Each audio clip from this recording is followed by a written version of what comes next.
Hello everyone and welcome back to another ESV TV Gaming replay analysis for Heroes of the Storm.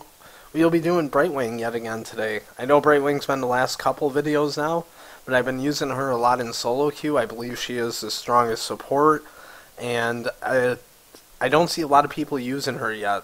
I don't think a lot of people understand her power, so I think it's a good champion to cover. However, I do have some other replays I will be recording tomorrow that will be for other champs, including a pretty epic game I had today. So make sure and stay tuned in for if you want to see other champions. Real quickly, we're going to go over to build. I'm going to take Path of the Wizard at level 1. I just really like this. It allows me to use my teleports to move around the map more instead of just returning the lane. At level 4, although at level 1 real quickly, Pixie Dust is also another great option. If you pick either one of those, you'll do fine, but in this game I'm going to go Path of the Wizard. Level 4, going to get Protective Shield. I fully believe that is the strongest option at level 4. At level 7, Regenerative Rains, because the other options don't exist. Level 10 is Blink Heal. I believe it is significantly stronger than the Gust of Wind now, and the superior choice on Brightwing. Level 13, Sticky Flare. This is something I take situationally for this game. Our team needed a tiny bit of extra CC for initiation purposes, and so I took Sticky Flare. Level 16 is where I'm making my deviation from where I normally play Brightwing, and that is Rewind on Brightwing. Rewind Brightwing. It's going to be it's a really interesting thing, and allows you to get a whole extra round of passive procs from Regenerative Rains. I am not 100% used to Rewind yet. I don't traditionally use it on a lot of champions, so I don't really use it to its optimal effectiveness at this point, but I believe it has a very strong place on Brightwing when wanting just maximum amount of heal. And level 20, we're going to take Storm Shield, although the extra charge for Blink Heal is really good. Storm Shield is 20% max health for up to 5 members of your team. Especially if you have members like Diablo or something like that.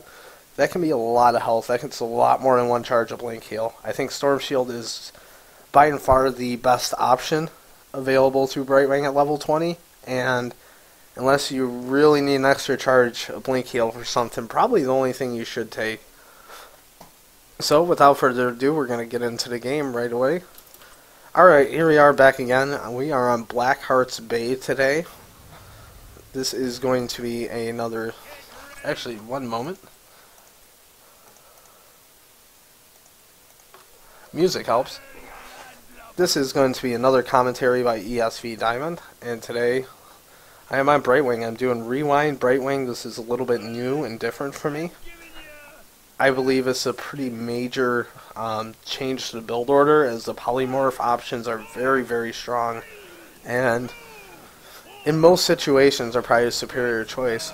So first of all, I'm going to start heading up the top, but since I do not have a mount, I'm going to be slower than my allies, and once it gets to a certain point, I'm just going to stop and teleport to the forwardmost ally. The enemy does something really cool I haven't seen yet, and that's they do a 5-man flank from behind. However, this is a little bit ill-advised. We have a pretty strong level 1, I think stronger than theirs by a large margin. We're going to get first blood out of this. So we take first blood. I'm really, really low, but I made it out. I used my passive to its fullest. Now they do have a Zagara this match, the enemy.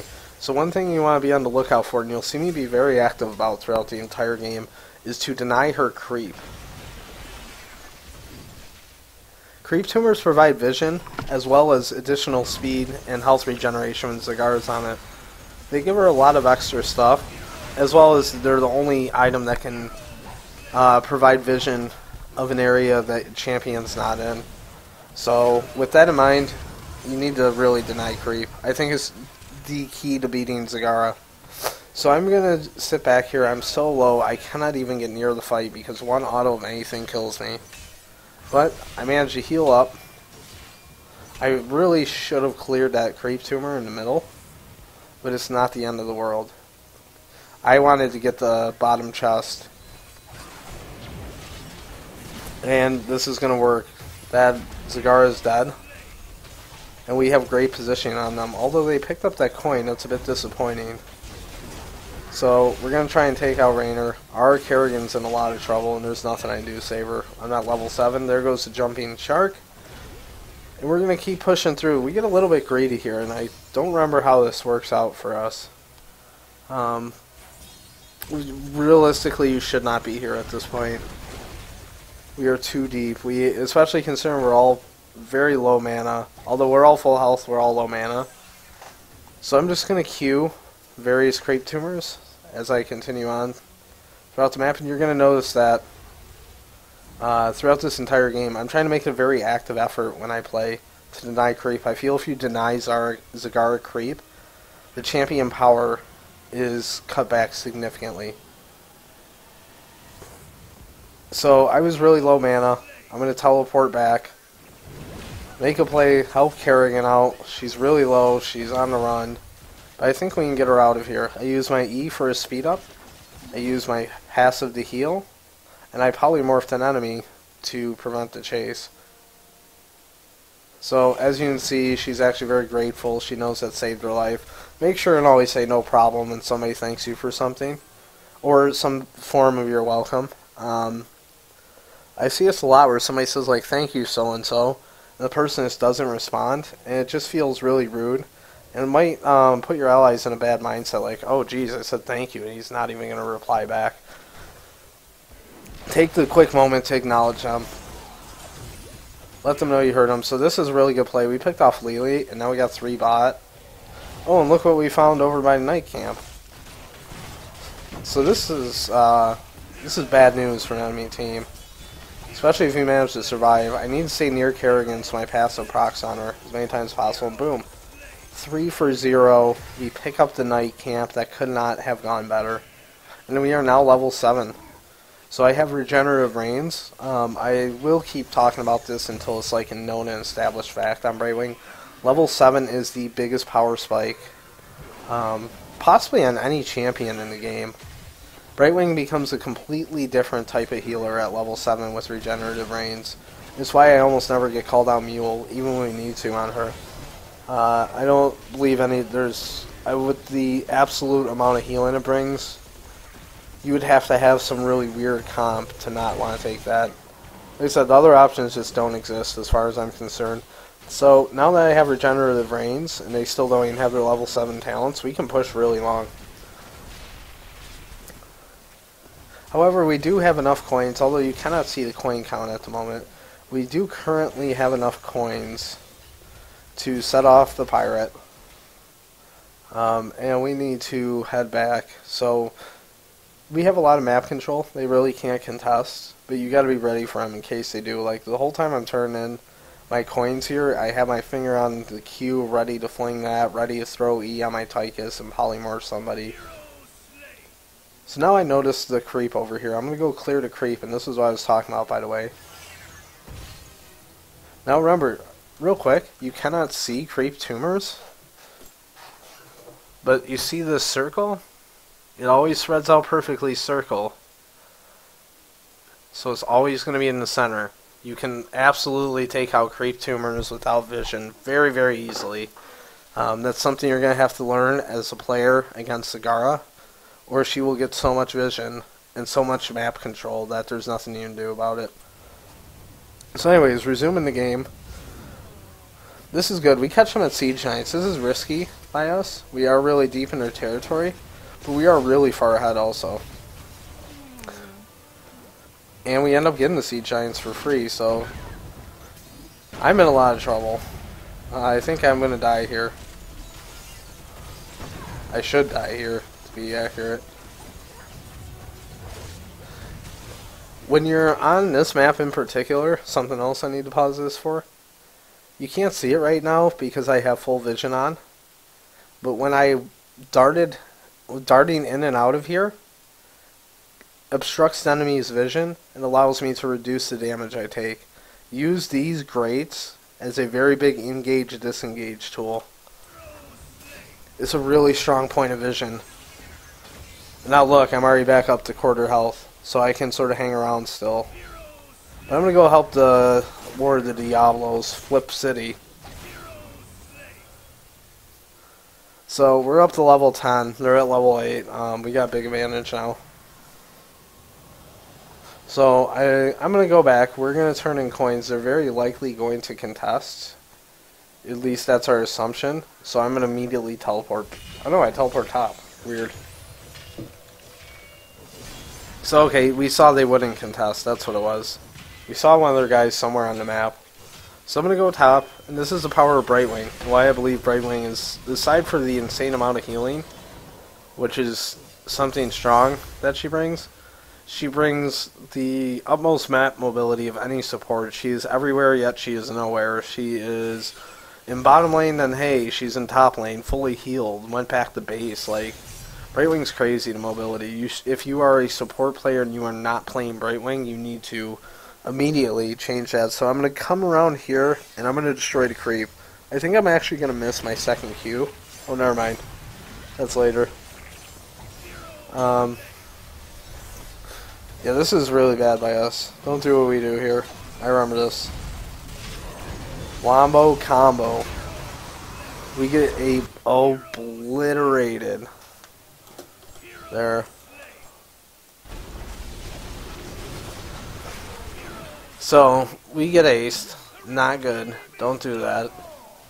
But that's alright. It's not the end of the world. We have all 3 forts still available. Actually, we only have got one of theirs. But we're just still pretty far ahead. One fight will not be enough to turn it around for them. However, if we do that a couple times, we'll throw the game here. So we gotta be careful. So again, clear the creep, clear the creep, clear the creep. It's everything you need to do. It's really important. So I think here's where I missed the Q. Nope, I don't miss that one. I missed one of the Qs sometime.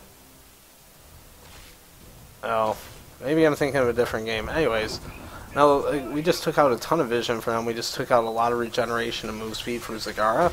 And see, I'm going to go here. I'm going to clear one. There's another one up here. So I'm going to wait. 2, 1. Bam.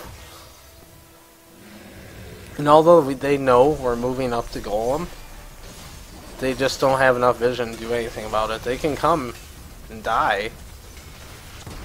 It's probably not what they should do, but it is what they will do. So they try and engage and go for the steal. Unfortunately, we're a little bit...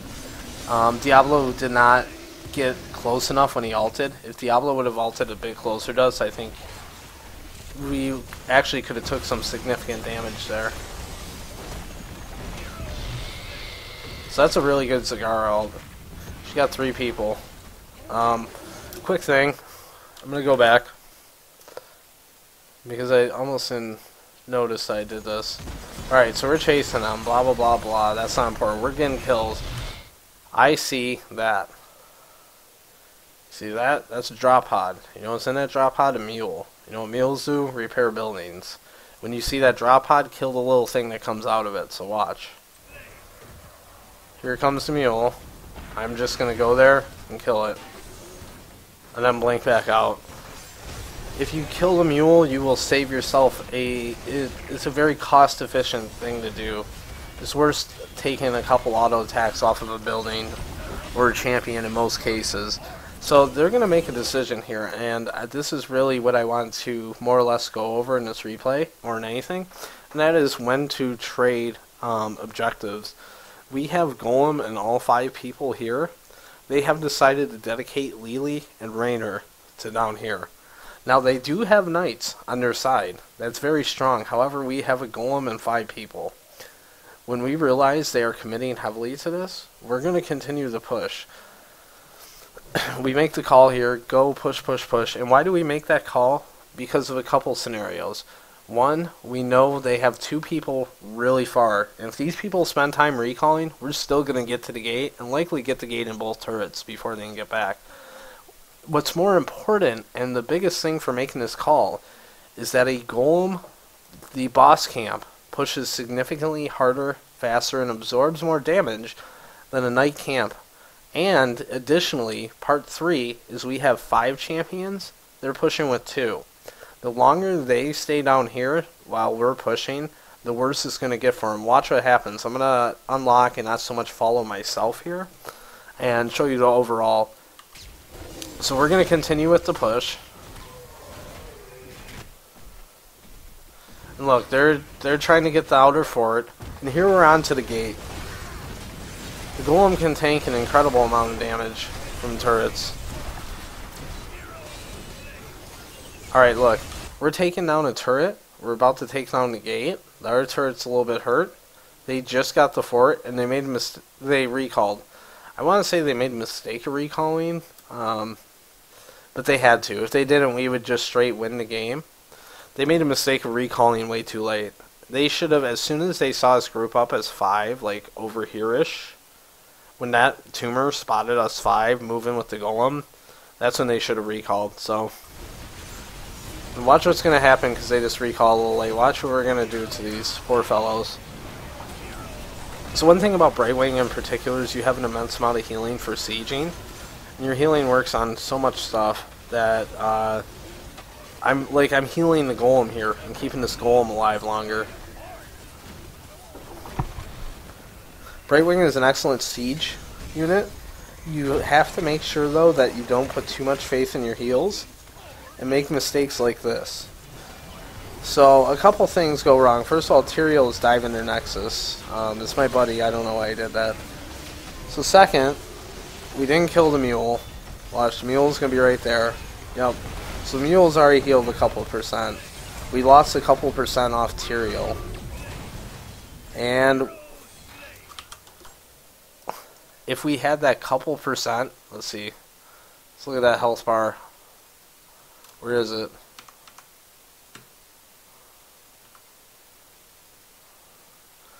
If we had that couple % from Tyrael right there, and that couple % from killing the mule, we would have ended this game. But don't dive. Ever dive here. Even though that's my buddy, he's a very good player and he knows what he's doing, don't do it. Nothing good will come from it. So we have to pay for our sins now. We lost 4 people, and the death timers are pretty big. This is 11 minutes in, which for Heroes of the Storm is quite a while. And we're looking at 40-second death timers. Luckily our Diablo had the 100 soul stones required to revive instantly, I believe. Is that what happened here? Well, I need to see his buffs. I believe so. Doesn't say how many he has, but I believe he had enough to revive is what happened there. So they're going to get a pirate out of that. Just going to get this stuff. Not a big deal. We made so much progress with that top. What this represents too, not only is this lane always going to be pushing for the entire rest of the game, more importantly, if they're too far out of position like that again, while we're here, we can just run right at their Nexus or their core and kill it. So this is a very dangerous situation for them. So I'm heading out of the fountain. There's nowhere really to teleport to at the moment. I'm watching, I'm waiting. I want my teleport to be impactful. So here we go. I see Zagara and my allies getting engaged on by Zagara and friends. I'm gonna come through. I'm gonna heal. I get Zagara ulted. It's really gross down there. Keep Link healing, keep casting spells. I used Rewind for a second cycle. And we just got 3 kills for nothing there.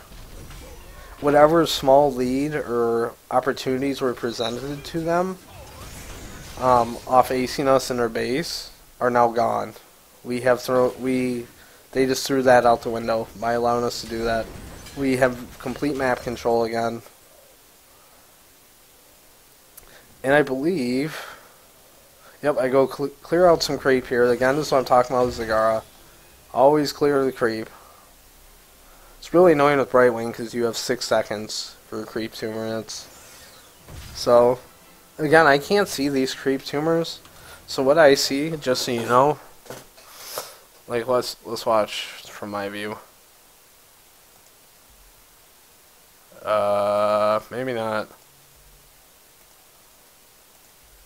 Okay, well, my view is broke. I don't know, but anyways, you can see I can't see the creep tumors. So I'm just going to go through and clear them out. I know there's one here. In particular, how I knew there was one here is you can see half a circle right here, which means if there was roughly another half, it would be right here, putting that right there. And this is, again, this is denying Zagara. She doesn't have Nidusworm in particular in this game, so this is really cutting her off and giving her a lot less mobility, a lot less options. So I'm going to teleport with my friends.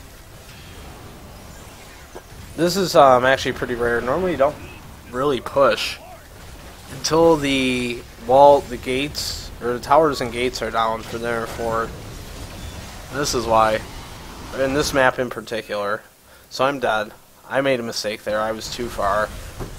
I didn't rewind also, which is disappointing. That's alright, we can live. We got the hard camp here. And I notice, while I'm dead, this thing.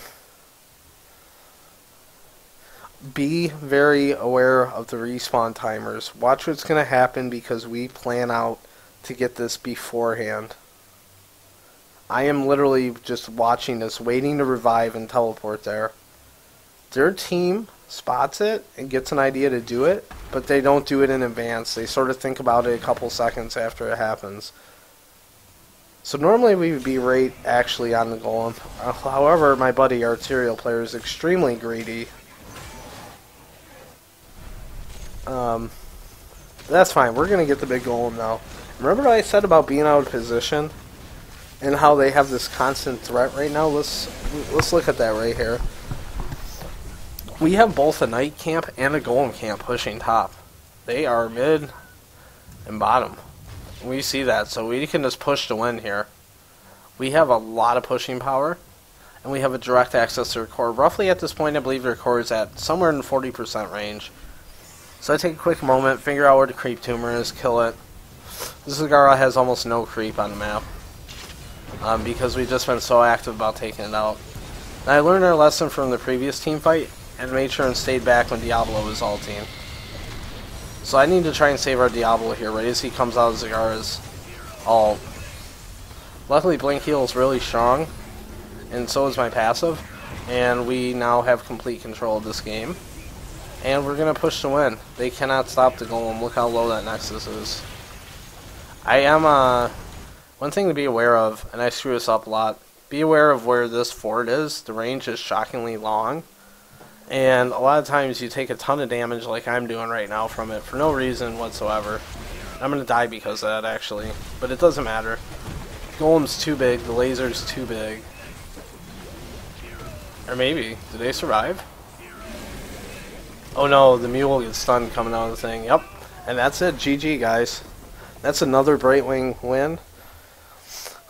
And I really enjoyed that game. I thought that was a good example of failed trades. They made a couple... You saw that trade about 5 minutes ago where we first got to keep. But let's look one more time here. And where further... Go back. Just let me find it one moment.